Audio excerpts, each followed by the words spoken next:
Tonight we are pleased to have our pal Dennis right here in New York, where he is here, Billy. Let me get the hair together. No, it's not going to do any good. You need a lawnmower to get that hair under control. Wait a second. Beck, stay back. Okay. Is that Beck guy in the building? No, yeah, he's in the cage. We only let him out between 5 to 6. That is a shaky cat. He only gets out 5 to 6. You give me a heads up. All right, now.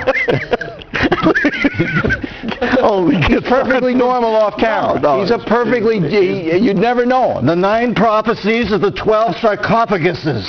That guy is racking. What's going on?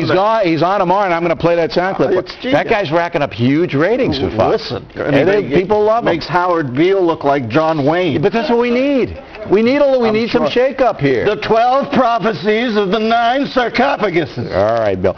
Now, look, I don't know if you're the guy that should be calling Beck out of control. You know what I'm talking about, Miller? Yeah. Teasing Glenn. Okay. I'm sure he's a genius. Enemy combatant. We can't say it anymore. Yeah, you say tomato, I say infiltrata. I mean, I cannot believe that we've decided to battle Al-Qaeda by vernacularing them. Yeah, we can. I mean, it's unbelievable to me.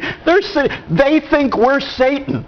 Right. They call us Satan, and I can't even say they're a terrorist, and now I can't say they're an enemy combatant. You can't now it's down to neighbor with a beef or something. You know, it's like unbelievable. A slightly disturbed Muslim gentleman. Exactly. Yeah. I mean, come on, let's just call it what it is. They're agitated fanatic. Yeah. Well, it just shows me that when Bin Laden said we were the weak horse, now we're really conveying that to these people when we worry about what we're going to call them. Instead of confronting them with my preference, Odierno and Petraeus, we've decided to go at them with Strunk and White, you know, just giving them a paper cut with the elements of style or something. Come on. Do you think there was any logic behind the enemy combatant saying, is it just a sop to the far left? Yeah. Is it? Yeah. And I believe they is a PR thing. Now, the New York Times just can't stop with the torture stuff. You know, they did just everybody who was even made fun of and mocked is now, filing charges. Again, big article, we got the bad guys, and they were cold, and they had to stay up late, and it's just terrible, Miller. It's awful. Listen, you sent me the Times article to read to prep for this, or it was yesterday. Annie Banker, my production person, did. I don't read the Times, so I didn't read it. Right. I had to go read the Post, the Washington Post. I'll read the Washington Post. I'll read, they're to the left, but they get it right once in a while. The Washington Times the New York Times is just a house organ. Like I said, it's not even the paper of record anymore. It's a building that acrobats climb, and I just don't trust it. But it would seem to me that rendition, as I researched it on the Washington Post website, rendition, which I believe is the big beef here, starts way back when. You might even call Eichmann out of Argentina the first case of rendition. And then it was used by Reagan once, by George W. Sr. once with a Mexican doctor who had tortured somebody down there.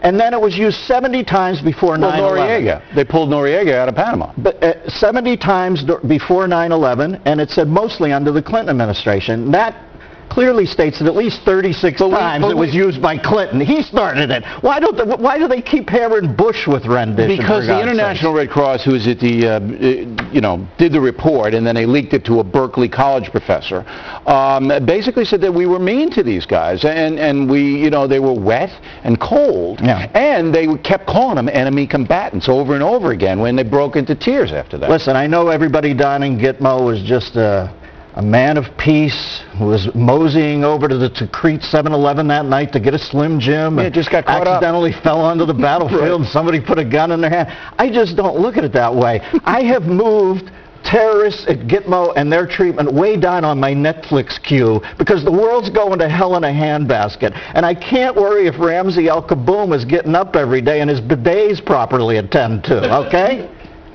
I'm kind of with you here, but it's the compulsion. You're completely with me, but you got the #1 show, so you have to split the difference a little. Not splitting. It's the compulsion of this that I don't understand. All right, talk about compulsion. Yeah. Jon Stewart and Jim Cramer. Yeah. Oh.